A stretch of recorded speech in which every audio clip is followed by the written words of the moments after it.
अब हम लोग प्राचीन भारत के इतिहास का स्रोत के रूप में जो अब तक पिछले क्लास में पढ़ चुके थे। पहला साहित्य, दूसरा पुरातत्व, पुरातत्व में पढ़े थे हम लोग अभिलेख, मृदभांड और सिक्के। तीसरा पढ़ेंगे हम लोग विदेशी यात्री, यानी भारत में विदेशी यात्री और उनके वृत्तांत। इसका मतलब हुआ कि जो भी भारत में विदेशी यात्री आए थे बाहर से और यहाँ पर रहकर उन्होंने यहाँ की सामाजिक, आर्थिक, धार्मिक, राजनीतिक पहलुओं की चर्चा किया है, वो भी इतिहासकारों के लिए एक स्रोत का रूप है। यानी इनके द्वारा लिखे गए वृत्तांत को भी हम लोग प्राचीन भारत के इतिहास को लिखने में एक आधार की भूमिका अदा करता है। ठीक, यानी कहने का तात्पर्य है कि जो विदेशी यात्री थे उनके द्वारा भारत में आकर के लिखे गए पुस्तकों से हम प्राचीन काल के इतिहास की राजनीतिक, सामाजिक, धार्मिक, आर्थिक व्यवस्था की गतिविधियों की हम चर्चा कर सकते हैं। इसीलिए विदेशी यात्री हमारे लिए महत्वपूर्ण हो जाते हैं। ठीक, लेकिन कुछ विदेशी यात्री ऐसे हैं जिनके द्वारा लिखे गए वृत्तांत हमारी तत्कालिक सामाजिक व्यवस्था से मैच नहीं करते हैं, जैसे मेगास्थनीज का इंडिका है। पहले भी हमने बता चुका हूँ स्रोत के साहित्य में, ठीक, जिसका भी चर्चा करेंगे। तो पहला विदेशी यात्री भारत में जो आया था प्राचीन काल का, तो हम लोग पढ़ेंगे प्राचीन काल, तब आएगा मध्यकाल, तब आएगा आधुनिक काल।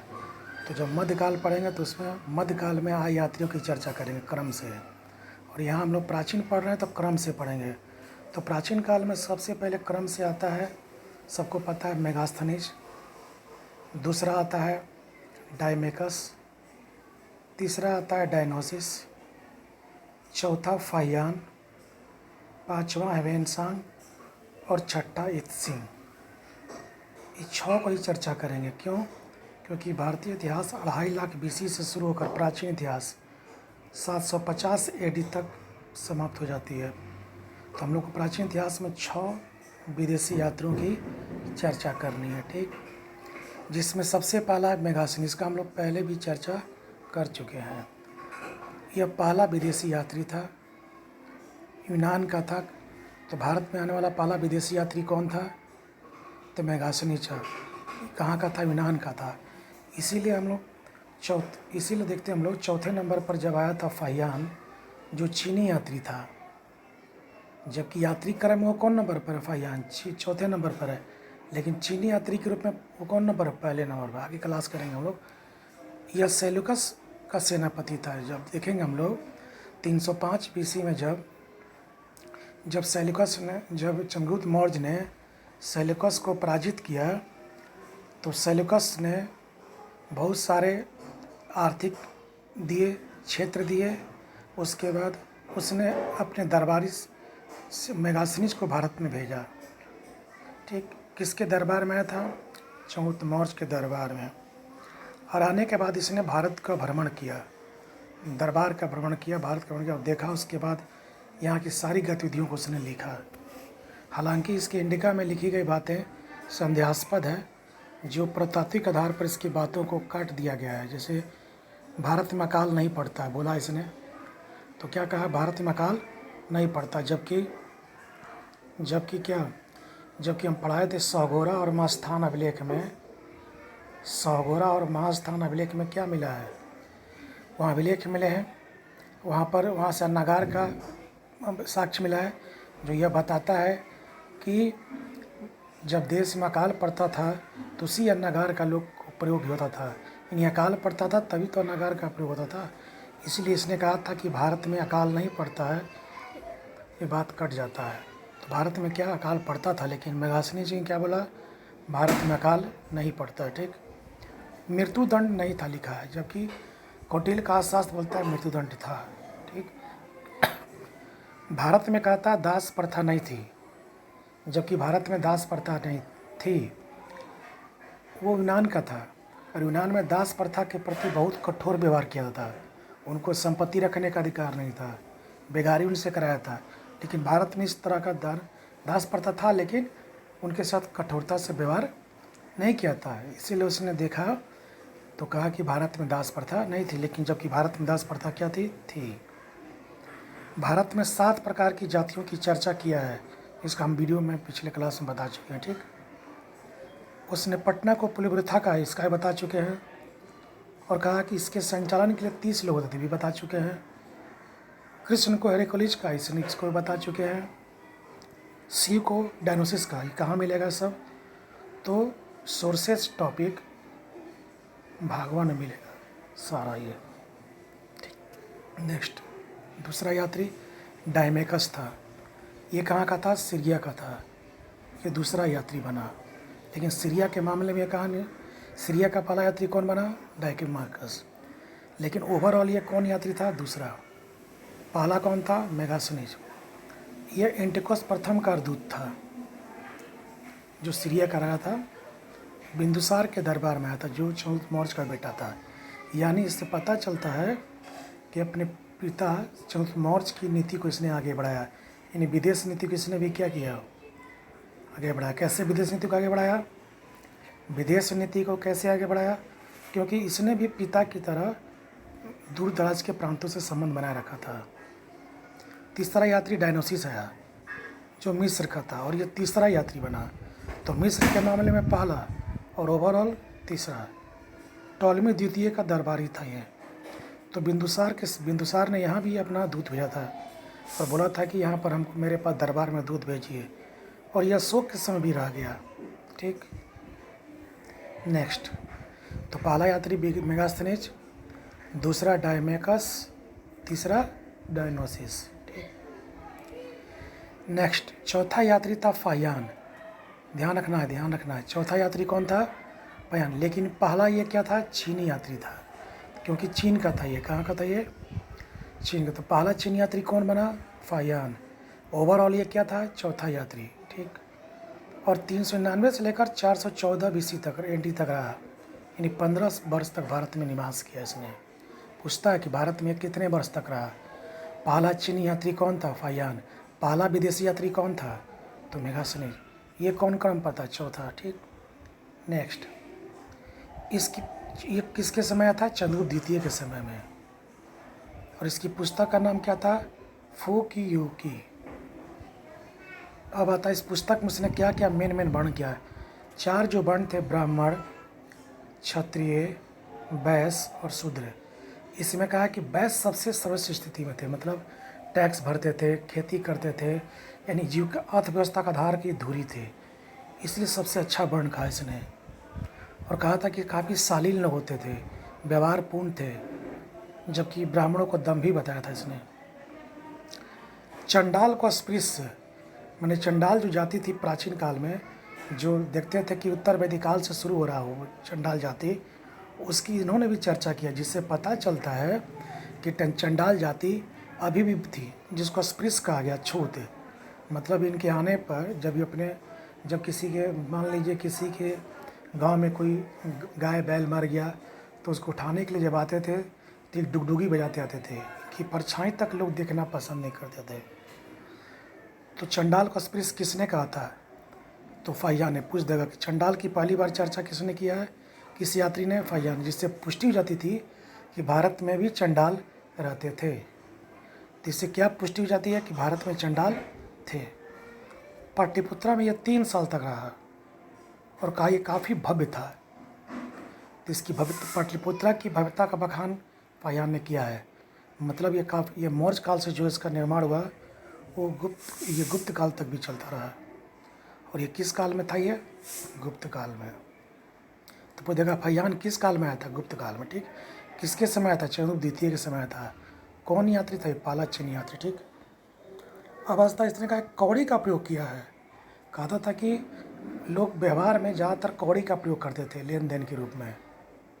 वो कौड़ी हम लोग आज भी यूज़ करते हैं, जो काला रंग का होता है, देखते होंगे धोबी के पास, उसको जो फूल बाँ का शर्ट होता है उसको मोड़चने का करता है सब।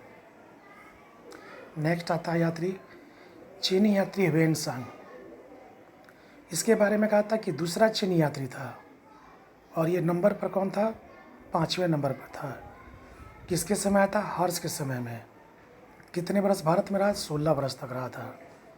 इसे यात्रियों में राजकुमार कहता है, नीति का पंडित कहता है, क्योंकि इसने 2 यज्ञ करवाया था। वर्तमान में इसे शाक्य मुनि भी, शाक्य मुनि मतलब बौद्ध के शागिर्द था, बौद्ध धर्म को ये काफ़ी मानता था, इसलिए इसको शाक्य मुनि भी कहा गया है। अब आता है कि इसने भारत के संदर्भ में क्या क्या विवरण दिया है। ठीक, तो पहला चीनी यात्री कौन? फायान। दूसरा कौन? वेनसंग। तीसरा कौन था? इत सिंह। अब आता है, इसने कहा था कि हर्ष के बारे में कहता है कि वह उत्तर भारत का स्वामी है, यानी पूरे उत्तर भारत में उसका सिक्का चलता है, वो तथा वो प्रजा के हित में भी काम करता है, यानी वो प्रजा का सेवक था। भूमि कर के बारे में बोलता है कि हर्ष के समय भूमि कर 1/6 था, यानी 6 रुपया कमा रहे हैं तो 1 रुपया सरकार को दीजिए। कहता बेगार नहीं था, लोगों से बेगार नहीं, लोगों से काम के बदले उनको वेतन या अनाज मिलता था। कन्नौज को इसने भव्य शहर बताया है, जिससे पता चलता है कि जो पाटलिपुत्रा शहर था वो पतनोन्मुख था, यानी ऐसा क्यों था? तो हम लोग देखते हैं कि आफ्टर मौर्य काल में जब मगध साम्राज्य का विघटन हो गया और प्रतापी शासक जो कश्मीर में कनिष्क लिया और महाराष्ट्र में सतवाहन लिए, तो पटना के समीप जो शहर थे वहाँ व्यापार होना कम हो गया, क्योंकि राजा यहाँ पर कमज़ोर हो गए। तो आसपास के शहर भी क्या हो गए? प्रभावित हुए, जिससे वो पतन में आ गया। जो इधर के शहर थे वो फिर से विकसित हो गए। इसीलिए कन्नौज को उसने क्या बोला है? यूपी में जो कन्नौज पड़ता है भव्य, और पाटलिपुत्रा को क्या बोला है? पतन की ओर है, मतलब वो गिरावट की ओर। मान लिया कोई व्यापार नहीं हुआ, जैसे भी देखा होगा कि बस अड्डे पहले हमारा मीठापुर में जो है वो पहले हार्डिंग पार्क में था, हार्डिंग पार्क वहाँ उधर है, स्टेशन तक के उस पार था। तो उस समय वो एरिया काफ़ी चमका हुआ था, लेकिन जैसे वहाँ से बस अड्डे आ करके यहाँ मीठापुर आ गया तो मीठापुर चमक गया, वो ख़त्म हो गया। इस तरह से कहता था जो अपराधी किस्म के लोग काम करते हैं उनको कठोर दंड दिया जाता है, ताकि वो गलत व्यवहार ना कर पाए। ठीक, नालंदा बिहार में इसने अध्ययन किया था, इसलिए नालंदा बिहार की इसने काफ़ी प्रशंसा किया है। तो पहला चीनी यात्री कौन था जो नालंदा में अध्ययन किया था? वेनसांग। नालंदा और बल्बी को शिक्षा का महत्वपूर्ण केंद्र मानता है तथा वह 1.5 वर्षों तक यहाँ पर क्या किया था? रहकर अध्ययन किया था। और सीलभद्र से उसने पाली भाषा में योग शास्त्र सीखा था। ठीक, तो उनके गुरु कौन थे? यहाँ पर सीलभद्र थे। उनसे क्या सीखा? योग शास्त्र। किस भाषा में? पाली भाषा में। कुछ इतिहासकार तो कहते हैं कि इसने यहाँ पर लोगों को पढ़ाया भी था। ठीक, अब कहता बंगाल और कश्मीर में बौद्ध धर्म काफ़ी लोकप्रिय था। बंगाल और कश्मीर में बौद्ध धर्म काफ़ी क्या था? लोकप्रिय था, इसने बताया है। बौद्ध धर्म की तरह जैन धर्म का भी पतन की ओर है, तो दक्षिण भारत में यह प्रचलन में है। इसलिए था कि कहा था कि जो बुद्ध और महावीर जब मर गए थे तो उसके बाद इस दोनों संस्थाओं में भोग विलास की स्थिति आ गई थी, इसीलिए बौद्ध धर्म पहले वाला धर्म नहीं दिखा। इसलिए कहा कि ये दोनों धर्म अब पतन की ओर हैं, क्योंकि हिंदू धर्म फिर से पुनरुत्थान की स्थिति में आ गया था। ठीक, नेक्स्ट इसका वृत्तांत है। विभिन्न प्रदेशों के बारे में इसने निम्न बात कहा है। कश्मीर के बारे में कहा कि यहाँ के लोग दुखबाज तथा कायर हैं। महाराष्ट्र के बारे में बोला घमंडी तथा अभिमानी हैं। मगध के बारे में बोला सबसे अधिक अतिथि संस्कार करने वाले लोग होते हैं। आज ये बिहारी सबका बहुत इज्जत करता है। कामरूप में ईमानदार किंतु उग्र लोग हैं। कामरूप जो असम को बोलते हैं हम लोग, तो पूछता है कभी कि असम का पुराना नाम क्या था? तो असम का पुराना नाम कामरूप था। ठीक,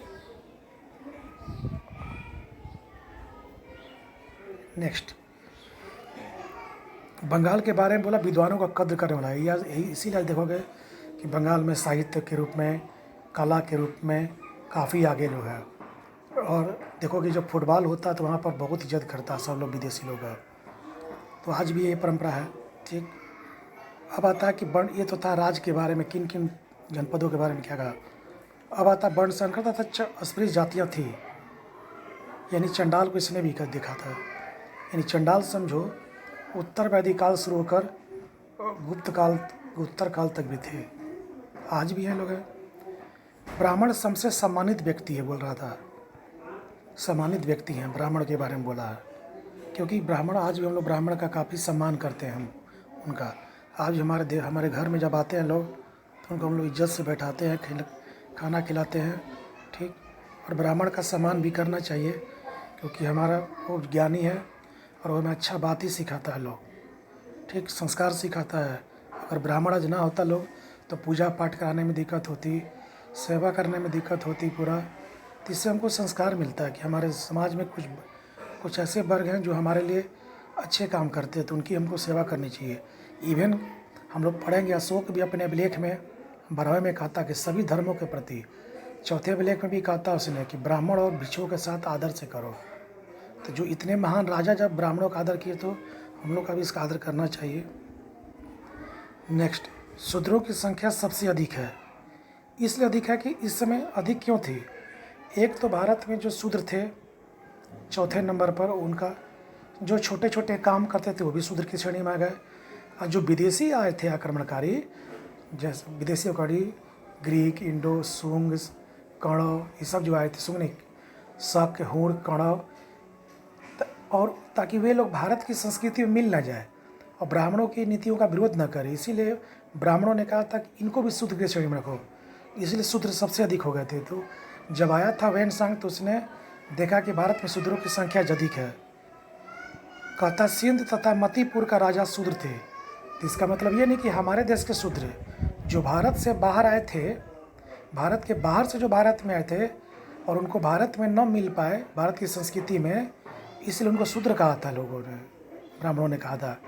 लेकिन वो राजा के रूप में आए थे, काफ़ी ताकतवर थे, तो उनको ज़्यादा दिन तक अपने कल्चर से हम दूर रख नहीं सकते थे। तो जब दूर नहीं रख सकते थे तो इसी हालात में ब्राह्मणों ने उनको बाद में राजा भी स्वीकारा। इसलिए कहा था कि मतिपुर और सिंध के राजा भी क्या हुए थे? शूद्र। सिंध जो हमारे यहाँ पड़ता है, मतिपुर यहाँ पड़ता है। कृषि कार्य शूद्र करते थे।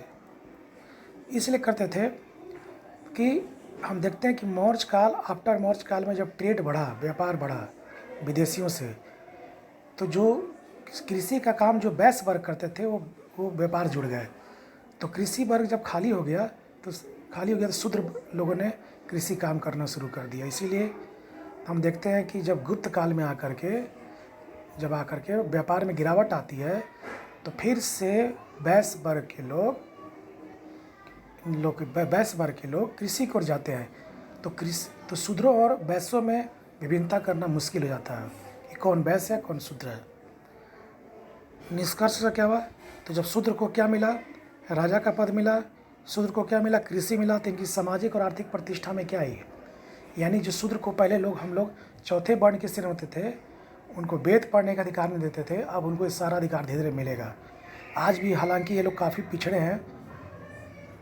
पिछड़े में आज हम नेता को मानते हैं ज़्यादा जिम्मेवार, जो उनके नेता वो भी उस पिछड़वाने में जिम्मेवार हैं। कौड़ी समान रूप में प्रचलन, जो समान लेन देन था, ठीक।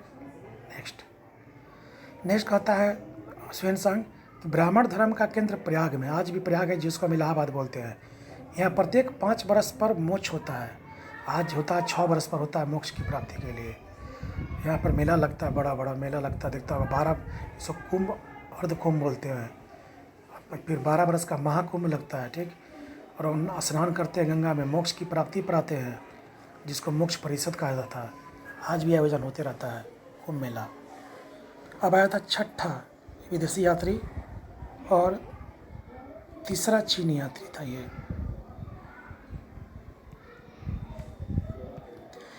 ये जब आया था भारत में तो उसमें छोटे छोटे प्रांत में बट गए थे। छोटे छोटे प्रांत जैसे दक्षिण में बल्बी, गुजरात में इस बल्बी हो गया था, महाराष्ट्र में हो गया था कल्याणी के लोग, मगध में बट गए थे लोग। तो इसमें कोई भारतीय यात्री प्रचल नहीं था, सब बटे हुए थे, समाज विकेंद्रीकृत हो गया था। और ये छठा विधि था। 3 साल तक इसने ताम्रलिप्ति में रहा था। ताम्रलिप्ति जो हमारा आज बंगाल में पड़ता बंदरगाह था, वहाँ 3 साल तक इसने रहा था बंगाल में, ठीक। ये पूरे प्राचीन भारत के हमारा टॉपिक हुआ, जो विदेशी यात्री थे आए थे, ठीक। तो हम लोग का पहला टॉपिक जो था विदेशी यात्री, वो ख़त्म हुआ। कितने यात्री थे? कुल 6 थे, ठीक। 6 यात्री में पहला था मेगास्थनीज, दूसरा डायमेकस, तीसरा डायनोसिस, चौथा फाहियान, 5वां वेन-सांग और छठा इत सिंह, ठीक।